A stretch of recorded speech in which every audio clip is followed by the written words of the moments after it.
Hi, everybody. Welcome to E Prime for this evening. I am Daedran. Big spectacle promised for Grand Gala. If your hands are anointed, and if your feet are anointed, and if you're under the blood, give me a Holy Ghost shout! Scenes from last year's staging of the Grand Gala inside the National Stadium. And this year, the Ministry of Culture and Entertainment is promising an even bigger spectacle for Jamaica's 63rd birthday with over 2,500 performers under the theme Be Proud, Be Bold in Black, Green and Gold. This year's staging of the event, which is currently underway at the National Stadium, will also see reggae icons Leroy Sibbles, Capleton and Barris Hammond being recognized for their contribution to Jamaican music with the Reggae Icon Award. The show will also feature a special highlight section on the inscription of Port Royal as a UNESCO World Heritage Site. A crowd favorite, the drone show will also make a return at this year's event. The event is hosted by the Ministry of Culture and Entertainment through the Jamaica Cultural Development Commission, JCDC. It's a testament of my hard work, is how Brittany Clark is describing her win at the 2025 JCDC Festival Queen competition.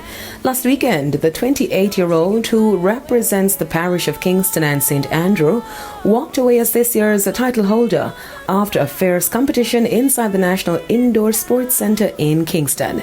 She was crowned by the 2024 Queen, Omalora Wilson. Speaking with TVJ's Small Jamaica, Clark recalls the moment she was announced as this year's Festival Queen. It was so overwhelming. I was happy. I breathed a sigh of relief because it was really just satisfaction to show that all the hard work I put in has paid off and we've made it. She also walked away with these sectional prizes for Most Poised, Most Congenial and Most Popular on social media.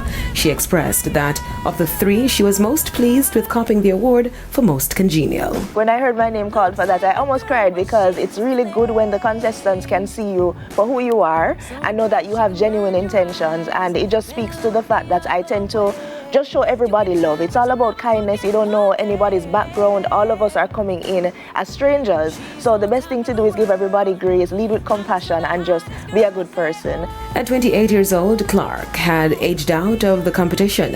However, with the new rules this year increasing the eligibility age from 24 to 30, she seized the opportunity. For me, it was more so that I wanted to give myself an opportunity to elevate, to grow more, and just to have a platform where I can showcase my passion and love for people and Jamaica. Clark now turns her focus on her project, Read, Speak, Lead, which is an integral part of the Festival Queen competition. And this evening after the Grand Gala, come party with the RJ Arglina Communications Group at the National Indoor Sports Centre for the Independent Street Splash with live performances from Maka Diamond, Admiral Bailey, Peter Metro, and Little John. That's it for E Prime this evening. I'm Daedran. Thank you for watching. Happy Independence, Jamaica.